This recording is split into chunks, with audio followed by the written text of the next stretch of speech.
Good morning 12th class. देखिए आज हम यहाँ पर करेंगे कोल्ड वार ईरा। ठीक है, तो कोल्ड वार ईरा जब हमसे यहाँ पर मैं चैप्टर आपको रीड करा चुकी हूँ। कुछ क्वेश्चंस जो हैं वो आज हम करने जा रहे हैं। ठीक है, सबसे पहले हम 1 मार्क्स के 10 क्वेश्चन करेंगे यहाँ पर। देन आफ्टर हम जो टेक्सचुअल्स क्वेश्चन है हमारे टेक्स्ट बुक की, वो कुछ क्वेश्चंस मैं आपको एक्सप्लेन करूँगी। वो सभी क्वेश्चंस जो हैं वो आपको लर्न करने हैं। ठीक है, तो देखिए शुरुआत करते हैं।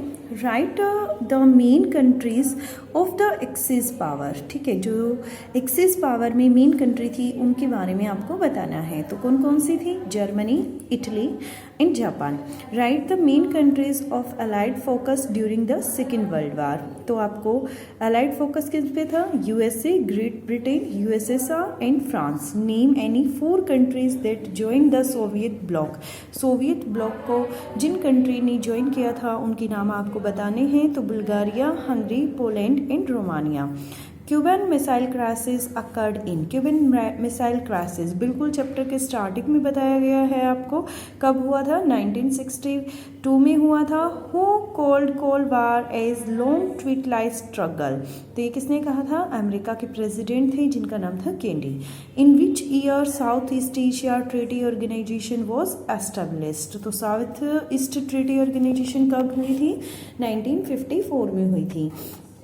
In which year Central Treaty Organization was established? CENTO came into existence in 1955. Mention 5 countries of Western Alliance. Western Alliance के आपको 5 countries के बारे में explain करना है। Then USA, Great Britain, France, Italy and West Germany. In which year USSR intervened in Hungary? USSR ने जब Hungary पर कब अटैक किया? 1956 में किया। अब इसके बाद in which year USA dropped 2 atomic bomb on Japanese city of Hiroshima and Nagasaki. Nagasaki और हिरोशिमा दोनों पर कब बॉम्ब डाला गया था?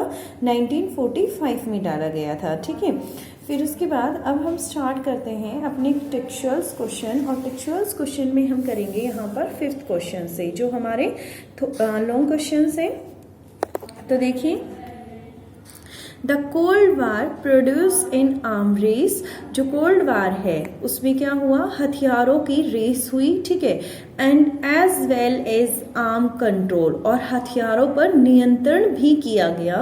What were the reason for both this development. इसके क्या कारण हैं जो ये दोनों चीजें हुई कि आर्म रेस भी हुई, हथियारों की होड़ भी हुई और हथियारों पर नियंत्रण भी हुआ। इन दोनों ही चीजों के विकसित होने के एग्जैक्टली क्या रीजन थे? You have to told. Okay, तो देखिए यहाँ से, it is a hard fact that the cold war produce an arm race as well as arms control. Mutual suspicions, दोनों जगह पर क्या था? एक दूसरे पर संदेह था between the 2 super powers. And you know very well about the 2 super powers. There is a Soviet bloc and there is a 1 bloc USA, USSR and USA. ठीक है, 2 सुपर पावर्स थी यहाँ पर, दोनों ही एक दूसरे को संदेह की स्थिति से देख रहे थे। Let them to arm them self to the test and to constantly prepare, और अपने आप को लगातार ही ये प्रिपेयर कर रहे थे युद्ध के लिए। Both the super power considered huge stocks of arms necessary to prevent war from taking place. दोनों के दोनों ही जो सुपर पावर थी वो ये सोचती थी कि जो आर्म्स हैं, जो हथियार हैं, उनका एक बड़ा स्टॉक उनके पास अवेलेबल होना चाहिए जिससे वो युद्ध की स्थिति होने पर अपने आप को प्रिवेंट कर सके, सुरक्षित रख सके। However both the super power understood that war might occur in spite of restaurant. और ये कहता है कि दोनों की दोनों पावर इस चीज को समझ चुकी थी कि जो युद्ध है, युद्ध की बजाय मतलब क्या बेटर रहेगा, एक संयम करना जो है वो ज्यादा बेटर रहेगा। Either side might miscalculate the stock of arms in the position of the other side. ऐसा हो सकता है कि किसी एक साइड ने जो कैलकुलेशन है किसकी? आर्म्स की, stock of the arms in the position of other side, कि वो मिसकैलकुलेट करे। जो दूसरी साइड के पास जो भी हथियार हैं उनको वो मिसकैलकुलेट करे। It may be possible. More ever super power might misunderstood the intention of the other side. और इसके अलावा यह भी हो सकता है कि जो सुपर पावर है माइट मिसअंडरस्टैंड एक दूसरे गलत फहमी उन्हें हो जाए और जो उनकी इंटेंशन है दूसरी साइड की, लाइक एस यूएसए को कोई मिसअंडरस्टैंडिंग हो जाए यूएसएसआर की इंटेंशन को लेकर, और इट मे बी पॉसिबल कि यूएसएसआर को कोई मिसअंडरस्टैंडिंग हो जाए किस चीज़ को लेकर, यूएसए के इंटेंशन को लेकर, ठीक है। और besides there can be a nuclear accident, और इसके अलावा ऐसा भी हो सकता है कि कोई न्यूक्लियर एक्सीडेंट हो जाए।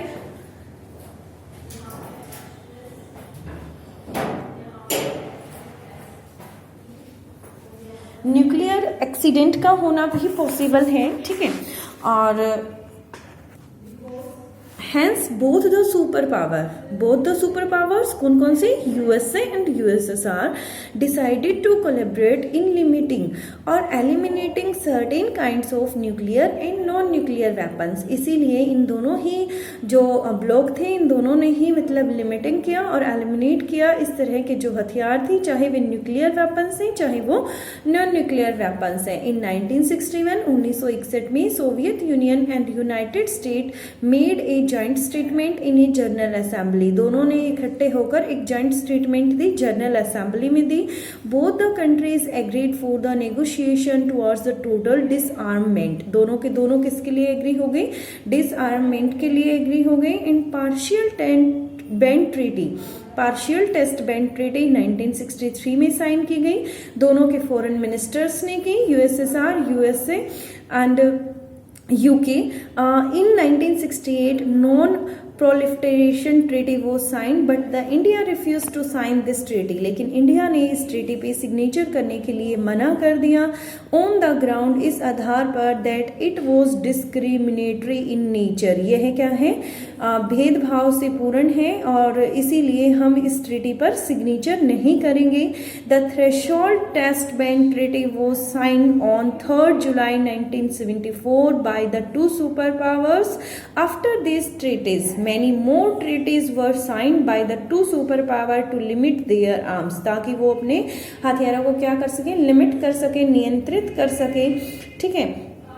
इसीलिए दोनों की दोनों जो ब्लॉक थे उन्होंने सिग्नेचर किए, काफ़ी ट्रीटीज पे सिग्नेचर किए, ठीक है। 1974 में जो ट्रीटी हुई उसके बाद भी उन्होंने कुछ ट्रीटीज पर सिग्नेचर किए थे।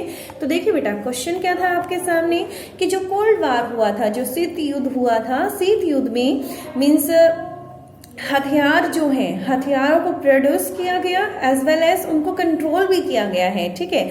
आपको यही सारे रीजंस दिए गए थे। देखिए बेटा, प्रोड्यूस क्यों किया गया, क्योंकि दोनों को ही एक दूसरे से डर था और उस युद्ध की स्थिति से अपने आप को प्रिवेंट करने के लिए उन्होंने हथियारों को प्रोड्यूस किया।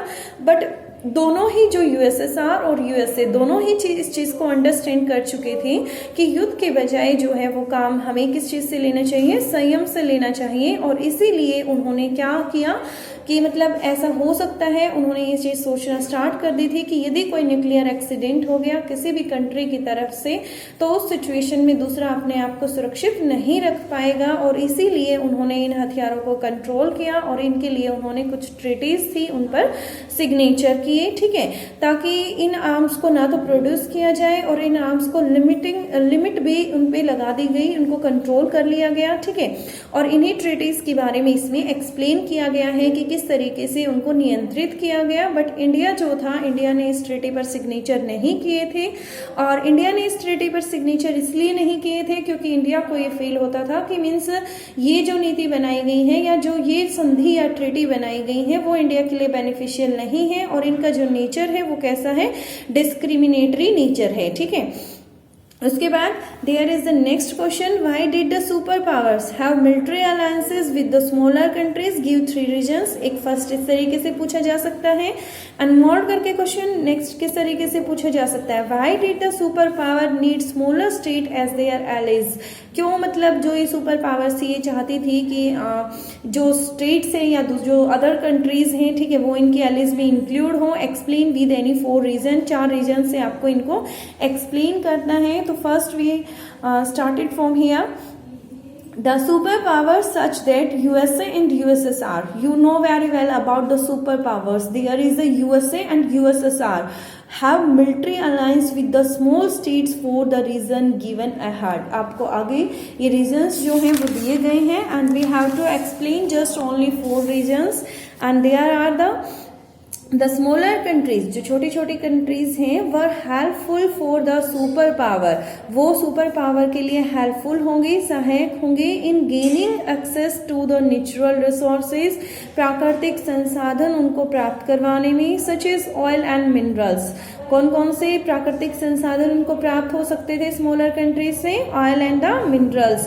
The smaller states were helpful for the super power in gaining access to the territory from where super power could launch their weapons and troops. ये कहता है कि जो स्मॉलर स्टेट्स हैं वो सहायक थे सुपर पावर्स के लिए, किस चीज में? गेनिंग एक्सेस टू टेरिटरी, उनको एक क्षेत्र प्राप्त हो जाता था जहां पर सुपर पावर अपने वेपन्स और अपने ट्रॉप्स को लॉन्च कर सकती हैं। The super powers could gain access to the location from where they could spy in each other, और सुपर पावर्स को एक ऐसे जगह का लाभ मिल जाता था जहां पर वो एक दूसरे की जासूसी कर सकते हैं, spy in each other. And the smaller states together could help पे फॉर मिलिट्री एक्सपेंसेस, और जो स्मॉलर स्टेट्स हैं वो उनको इकट्ठा होकर किस चीज के लिए हेल्प करते थे? पे करते थे मिलिट्री एक्सपेंसेस के लिए, जो उनके मिलिट्री के खर्चे होते थे उनके लिए। Now there is the next question. Sometimes it is said that the Cold War was a simple struggle for power and that ideology had nothing to do with it. Do you agree with this? Give one example to support your position. तो देखिए ये कहता है sometimes it is said that, कई बार तो ये चीजें कही गई हैं कि कोल्ड वॉर जो है वो एक सिंपल स्ट्रगल था फॉर पावर के लिए and that the ideology had nothing to do with it, और आइडियोलॉजी का इसमें कोई भी महत्व नहीं था। Do you agree with this? क्या आप इस चीज के लिए सहमत हैं? Give one example to support your position, और आपको एक एग्जाम्पल यहाँ पर देना पड़ेगा अपने आंसर को सपोर्ट करने के लिए। Cold war was not a simple struggle, हम नहीं कह सकते कि जो गृह युद्ध जो शीत युद्ध था